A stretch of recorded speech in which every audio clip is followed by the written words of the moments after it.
Dans le village de Boundiali, niché entre les collines de fer et les plaines arides, vivait un homme que tout le monde appelait Moussa le Fou. Autrefois, Moussa était le marchand le plus influent de la région, un homme dont les caravanes de sel et d'or s'étendaient à perte de vue.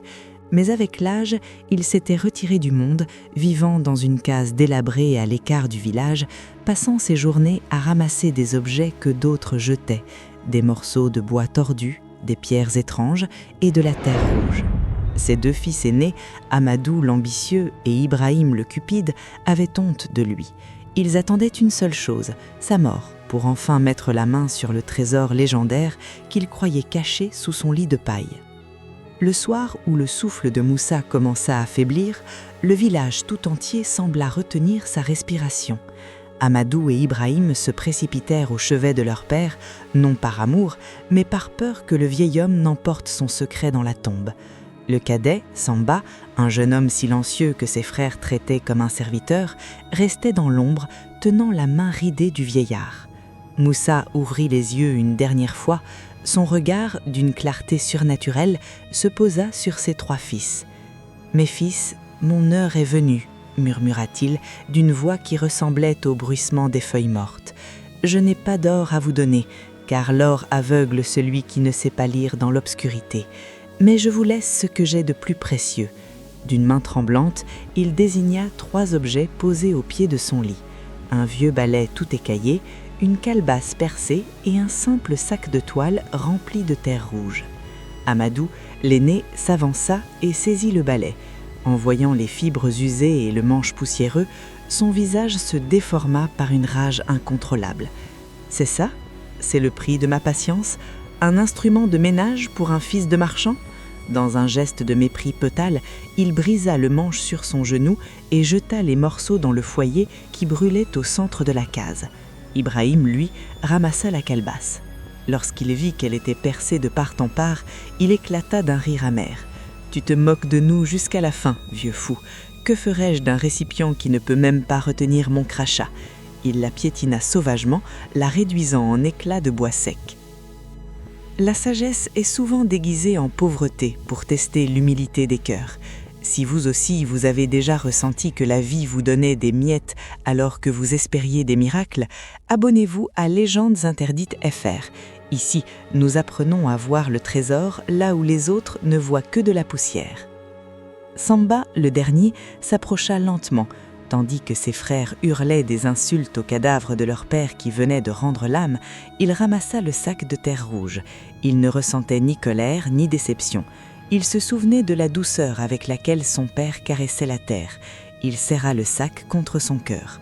Amadou et Ibrahim quittèrent la case en crachant au sol, jurant de ne jamais revenir. Ils laissaient Samba seul avec un mort et un sac de poussière. Ils ignoraient que ce soir-là, il venait de jeter la clé d'un royaume, tandis que Samba venait de ramasser la semence d'une éternité. La véritable richesse ne se compte pas en pièces d'or, mais en leçons apprises. Laissez un j'aime si vous voulez découvrir comment ce sac de terre a commencé à murmurer à l'oreille de Samba dès la première lueur de l'aube. Le lendemain des funérailles, le village de Boundiali s'éveilla sous un soleil de plomb. La saison sèche était particulièrement cruelle cette année-là. La terre se craquelait comme la peau d'un vieux crocodile et les puits ne crachaient plus que de la boue amère. Amadou et Ibrahim n'attendirent même pas que la poussière de la tombe de leur père retombe pour liquider ses derniers biens. Ils vendirent les quelques bêtes qui restaient et la concession familiale pour une poignée de pièces d'argent. « Reste ici avec ta poussière, Samba », lança Amadou en montant sur son cheval. « Nous allons en ville, là où les hommes intelligents construisent des empires sur de la pierre solide, pas sur des rêves de vieillards séniles. » Ibrahim, lui, ne prit même pas la peine de saluer son frère cadet. Ils partirent vers la cité de fer et de verre, convaincus que leur fortune les y attendait. Ils laissaient Samba seul, assis devant la case délabrée, avec pour unique compagnon ce sac de toile rouge rempli de terre rouge. Le silence qui suivit leur départ fut plus lourd que le tonnerre. Samba regarda le sac. Ses frères l'avaient traité d'idiot et le village entier murmurait sur son passage. Mais Samba ne ressentait pas de honte. Il se souvenait d'une chose que son père lui répétait souvent sous l'arbre à palabres. « Samba, mon fils, le monde moderne court après ce qui brille, mais la vie se cache dans ce qui nourrit. Ne méprise jamais la terre, car c'est elle qui t'a vu naître et c'est elle qui te recevra. » Poussé par une force qu'il ne s'expliquait pas, Samba décida d'ouvrir le sac. À l'intérieur, la terre n'était pas sèche comme celle de la savane. Elle était d'un rouge vibrant, presque pourpre, et elle dégageait une odeur de pluie fraîche, une odeur de vie ancienne que personne n'avait sentie depuis des décennies. Samba choisit un petit lopin de terre stérile derrière la case, un endroit où rien n'avait poussé depuis 7 ans. Avec respect, il commença à répandre la terre rouge de son père sur le sol craquelé. Il ne se passa rien pendant de longues minutes. Samba s'assit, le cœur battant, doutant pour la première fois. Mais soudain, un craquement se fit entendre. Ce n'était pas le craquement de la sécheresse, mais celui d'une écorce qui se brise sous la poussée de la sève. Là où la terre rouge avait touché le sol gris, une pousse minuscule apparut. En quelques secondes, sous les yeux ébahis de Samba, la pousse devint une tige, puis un arbuste chargé de feuilles d'un vert si profond qu'elles semblaient briller. La nature possède des secrets que la science des hommes ne peut expliquer. C'est la récompense de ceux qui savent attendre et respecter les traditions. Si vous aussi, vous croyez que nos racines cachent notre plus grande force, laissez un commentaire avec le mot « racine ». Votre engagement aide ces histoires à voyager jusqu'au bout du monde. Ce n'était pas une plante ordinaire, c'était un arbre de vie, capable de puiser l'humidité là où il n'y en avait pas. Les voisins, intrigués par cette tache de verdure insolente au milieu du désert, s'approchèrent. Ils virent Samba, le visage illuminé, caresser les feuilles de l'arbre. Mais alors que la joie l'envahissait, Samba réalisa une chose. L'arbre avait besoin d'eau pour survivre à la chaleur de midi, et le puits du village était vide. C'est alors qu'il repensa aux éclats de la calebasse qu'Ibrahim avait piétinée. Il comprit que le miracle n'était pas complet. Un objet seul ne suffisait pas. Il fallait réunir les fragments de l'héritage de son père pour comprendre le plan de son père. Tandis qu'il ramassait les morceaux de bois brisés, il entendit une rumeur venant de la route. Ses frères Amadou et Ibrahim n'étaient pas les seuls à avoir quitté le village. Des étrangers, attirés par la rumeur de cet arbre magique, commençaient déjà à rôder avec des intentions sombres. La richesse attire souvent les prédateurs avant d'attirer les amis. Abonnez-vous pour ne pas manquer le chapitre 3, où Samba va découvrir que réparer une calebasse brisée demande plus que de la colle. Cela demande un sacrifice que personne n'est prêt à faire. Tandis que l'arbre miraculeux continuait de croître à une vitesse surnaturelle derrière la case de Moussa, une ombre de doute plana sur le visage de Samba. Le soleil de midi, cruel et implacable, commençait à flétrir les jeunes feuilles. Sans eau, ce miracle ne serait qu'un feu de paille. Samba regarda le puits du village, il était désespérément sec. Il regarda le ciel, pas un nuage à l'horizon. C'est alors que son regard tomba sur les éclats de la calebasse, éparpillés avec la poussière, là où Ibrahim l'avait piétinée avec mépris. Samba se souvint des paroles de son père. « Samba, mon fils, ne jette jamais ce qui est brisé, car c'est dans les fêlures que la lumière pénètre, et c'est dans la réparation que l'on découvre la force d'un objet. » Avec une patience infinie, le jeune homme s'agenouilla. Il ramassa chaque morceau de bois sec, chaque éclat de l'écorce de la calebasse. Pendant que les autres jeunes du village passaient leur temps à se moquer de lui ou à chercher de l'or illusoire en ville, Samba, lui, passait ses journées à chercher de la résine d'arbre et des fibres de raffia pour recoudre les blessures de l'héritage de son père. Après des jours de travail méticuleux, la calebasse reprit sa forme. Elle était striée de cicatrices de résine, mais elle était entière. Cependant, quelque chose d'étrange apparut. En recollant les morceaux, Samba s'aperçut que des gravures anciennes, cachées par la poussière et le temps, commençaient à s'aligner.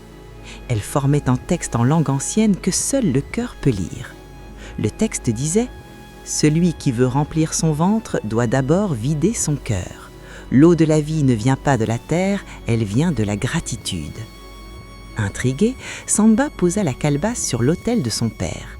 Mais au lieu de chercher de l'eau au puits, il fit ce que son père lui avait enseigné lors des veillées. Il commença à raconter à la calebasse les histoires de ses ancêtres, les souffrances de son peuple et les rêves de son père. Il ne demanda rien, il offrit simplement ses pensées. Soudain, un phénomène incroyable se produisit. L'air à l'intérieur de la case devint frais. L'humidité commença à perler sur les parois de la calebasse réparée. Goutte après goutte, un liquide pur et cristallin commença à remplir le récipient alors même qu'il n'y allait aucune source d'eau aux alentours. Réparer ce que les autres ont détruit demande un courage que peu possèdent. C'est le secret des grands bâtisseurs, transformer les ruines en palais. Si vous aussi, vous croyez que rien n'est jamais perdu pour celui qui a la volonté de reconstruire, cliquez sur le bouton « J'aime ». Votre soutien permet à cette sagesse de ne jamais s'éteindre. Ce n'était pas de l'eau ordinaire, c'était la rosée du matin capturée par la foi. Samba courut vers son arbre et versa le précieux liquide sur les racines nourries par la terre rouge. L'arbre frémit, ses feuilles s'ouvrirent comme des mains prêtes à recevoir une bénédiction, et une odeur de jasmin et de terre fertile envahit tout le village. Mais alors que Samba célébrait ce succès, une poussière s'éleva sur la route. Ses deux frères, Amadou et Ibrahim, revenaient de la ville. Mais ils n'étaient pas les conquérants qu'ils avaient promis d'être. Leurs vêtements étaient en loques, leurs visages marqués par la défaite. Ils avaient tout perdu dans des jeux d'argent et des mauvaises affaires.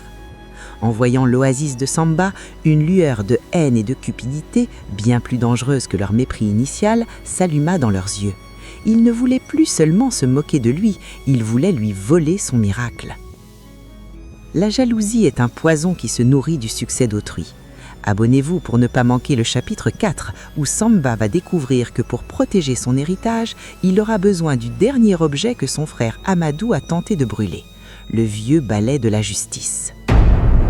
Amadou et Ibrahim s'arrêtèrent devant la clôture de la concession, les yeux écarquillés devant l'incroyable spectacle. Là où ils avaient laissé la mort et la poussière, se dressait désormais un jardin d'une luxuriance impossible. L'arbre de vie de Samba dominait les cases voisines. Ses branches chargées de fruits dont l'arôme sucré flottait dans l'air chaud. Mais au lieu de se réjouir pour leur frère, une amertume empoisonnée envahit leur cœur. Pour eux, ce n'était pas le résultat du travail et de la foi de Samba, mais une injustice. « Comment ce bon à rien a-t-il pu réussir là où nous avons échoué ?» murmura Ibrahim, les poings serrés. Amadou, l'aîné, ne répondit pas tout de suite. Son regard se posa sur le foyer éteint où, des mois plus tôt, il avait jeté le vieux balai de son père. À sa grande surprise, le balai n'avait pas été réduit en cendres. Samba l'avait récupéré. Le bois extérieur avait brûlé, révélant un cœur de fer noir gravé de signes protecteurs. Samba l'avait nettoyé et l'avait posé à l'entrée de son jardin, comme un simple gardien silencieux. Cette nuit-là, alors que Samba dormait enfin d'un sommeil mérité, les deux aînés se glissèrent dans l'ombre. Ils avaient un plan sombre, voler la calebasse miraculeuse et arracher l'arbre pour le replanter sur une terre qu'ils comptaient racheter par la force. Ils pensaient que le succès était une chose que l'on pouvait dérober, une marchandise que l'on pouvait s'approprier. Mais ils ignoraient que les objets de Moussa le Sage n'obéissaient qu'à une seule loi, la pureté de l'intention. Dès qu'Ibrahim posa le pied sur le sol rouge du jardin, le vieux balai de fer noir posé contre le portail commença à vibrer. Ce n'était pas un tremblement ordinaire, c'était un sifflement aigu qui semblait appeler les esprits du vent. Samba s'éveilla en sursaut, mais il ne sortit pas de sa case. Il se souvint de ce que son père lui avait dit. « Samba, la justice n'a pas besoin de ton épée, elle a besoin de ta confiance. Laisse le balai nettoyer ce qui doit l'être. » Le mal que l'on fait en secret finit toujours par être balayé par la lumière de la vérité. C'est la loi immuable de nos ancêtres. Si vous croyez que chaque acte finit par trouver sa juste récompense, abonnez-vous à Légendes Interdites FR pour ne rien manquer de nos prochaines révélations. Soudain, une tornade de poussière et de feuilles mortes se leva, tournoyant uniquement autour d'Amadou et d'Ibrahim. Le balai de fer ne bougeait pas, et pourtant il semblait balayer l'air avec une force herculéenne. Les deux frères furent soulevés de terre par un vent invisible, incapables de faire un pas vers l'arbre. Chaque fois qu'ils essayaient d'avancer, le vent les repoussait violemment vers la sortie de la concession, comme si la terre elle-même les rejetait. Ils hurlèrent, supplièrent, mais le vent ne s'arrêta que lorsqu'ils furent projetés hors de la propriété, tremblants et couverts de la poussière qu'ils avaient tant méprisée. Samba sortit alors de sa case. À la lueur de la lune, il ramassa le balai de fer. Il ne vit pas un outil de ménage, il vit l'autorité de son père. Le balai n'avait pas seulement chassé ses frères, il avait nettoyé le jardin de leur énergie négative. La protection divine ne s'achète pas, elle se mérite par la loyauté. Ne manquez pas le chapitre 5, où la renommée de Samba va atteindre les oreilles du roi du royaume, provoquant une rencontre qui va changer l'histoire de Boundiali à jamais. Le miracle de Boundiali ne pouvait rester caché bien longtemps. Dans un pays dévasté par la sécheresse, une oasis de verdure qui pousse à partir de rien est une nouvelle qui voyage plus vite que le vent de l'harmattan. La rumeur finit par franchir les portes du palais de la cité de Kouroussa, où régnait le roi Mansa Kélétigui, un souverain juste, mais fatigué de voir son peuple souffrir de la faim. Intrigué par ces récits, parlant d'un jeune homme au sac de terre et à la calebasse mystique, le roi décida de se déplacer en personne avec sa suite. L'arrivée du cortège royal à Boundiali fut un événement sans précédent. Les chevaux caparaçonnés d'or et les gardes aux lances étincelantes soulevaient un nuage de poussière qui semblait annoncer le jugement dernier. Le roi s'arrêta devant la humble concession de Samba. En voyant l'arbre de vie, dont les branches pliaient désormais sous le poids de fruits juteux et inconnus, le souverain descendit de son cheval, le visage empreint d'une incrédulité mêlée de respect. Samba s'agenouilla humblement, mais Amadou et Ibrahim, voyant là une chance inespérée de récupérer leur prestige, se précipitèrent devant le roi. « Majesté !» cria Amadou en s'inclinant plus bas que terre. « Ne vous laissez pas tromper par ce garçon. Cette terre, cet arbre et ces objets sont l'héritage de notre père Moussa le Sage. En tant que fils aîné, nous sommes les seuls gardiens légitimes de ce secret. Notre frère cadet nous a volé ces reliques pendant que nous étions en ville pour faire fructifier le nom de notre famille. » Le roi regarda les deux aînés, puis il regarda Samba, qui restait silencieux, le vieux balai de fer à la main et la calebasse réparée à ses pieds. Le souverain, qui avait appris la sagesse auprès des plus grands maîtres, sourit froidement. « Si ces objets sont les vôtres par le sang, alors ils obéiront à votre volonté, » déclara le roi. « Prenez cette calebasse et demandez-lui de nous offrir de l'eau. Balayez ce jardin et montrez-nous comment vous protégez votre peuple. » L'autorité n'est pas un titre que l'on reçoit à la naissance, c'est une force que l'on cultive par ses actes. En 2026, beaucoup cherchent encore le pouvoir sans posséder la sagesse qui va avec. Partagez cette vidéo avec quelqu'un qui a besoin de se rappeler que la vérité finit toujours par s'imposer d'elle-même. Ibrahim saisit la calebasse avec avidité, ses mains tremblantes de cupidité. Il hurla des ordres au ciel, ordonnant à l'eau de couler pour impressionner le roi. Mais la calebasse resta sèche comme un os au soleil. Pire encore, une odeur de rance s'en dégagea, comme si l'objet refusait d'être touché par des mains impures. Amadou, furieux, empoigna le balai de fer noir pour balayer devant le roi, mais l'objet devint soudainement si lourd qu'il s'enfonça dans le sol, clouant Amadou sur place sous les rires étouffés de la foule. Le roi se tourna alors vers Samba. « Et toi, jeune homme, qu'as-tu à dire ?» Samba se leva, prit la calebasse avec une douceur infinie, comme s'il portait un nouveau-né. Il ne cria pas, il ne commanda pas. Il murmura simplement une prière de remerciement pour la pluie qui nourrit la terre et pour le Père qui lui avait enseigné la patience. Instantanément, une rosée fraîche remplit le récipient et le balai de fer s'illumina d'une lueur apaisante. Le roi Mansa Kélétigui comprit alors le secret de Moussa le Sage. Moussa devait pas seulement laisser des objets à ses fils, il avait laissé un test de caractère. L'or n'était pas sous le lit, il était dans le cœur de celui qui saurait respecter l'invisible. « Idrissa, » dit le roi en posant sa main sur l'épaule de Samba, « ton père était le plus riche des hommes car il savait que la terre appartient à ceux qui l'aiment, pas à ceux qui veulent la posséder. La justice est enfin rendue, mais la leçon ne s'arrête pas là. Préparez-vous pour le chapitre 6, épilogue et sagesse des anciens, où nous découvrirons la morale finale de cette légende et ce que cela signifie pour nous tous, ici et maintenant. Sous le regard solennel du roi et du village entier, la sentence tomba, non pas comme un châtiment, mais comme une leçon nécessaire. Amadou et Ibrahim, démasqués par leur propre cupidité, furent condamnés par le souverain à travailler la terre rouge du jardin de Samba pendant 7 cycles lunaires.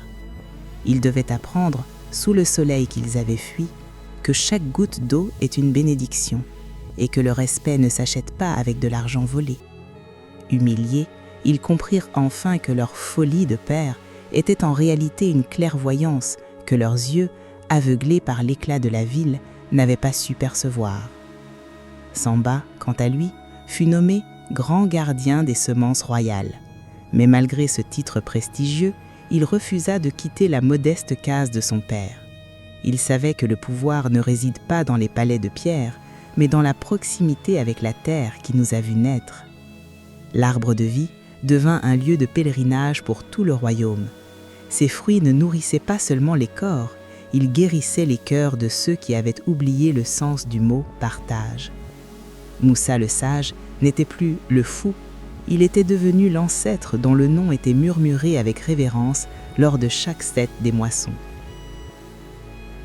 L'histoire de Samba et de ses frères est le miroir de notre époque, ici, en 2026.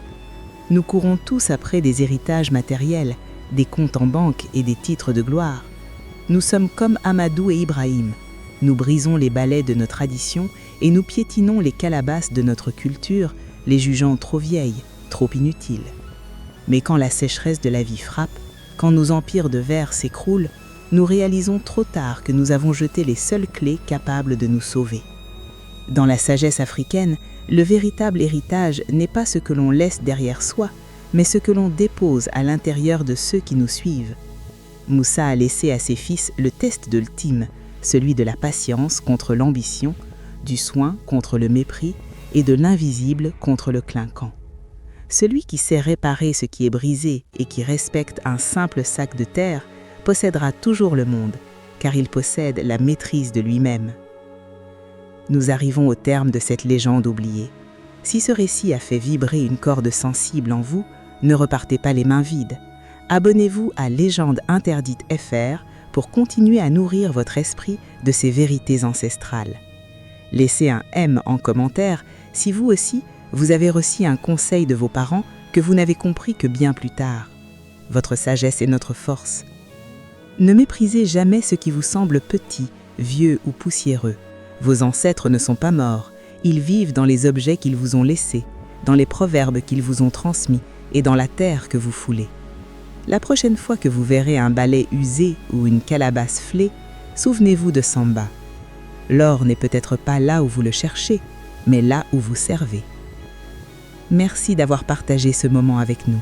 Restez humble, restez connectés à vos racines et souvenez-vous que la sagesse est le seul trésor que les voleurs ne peuvent emporter. On se retrouve très bientôt pour une nouvelle pépite sur Légende Interdite FR.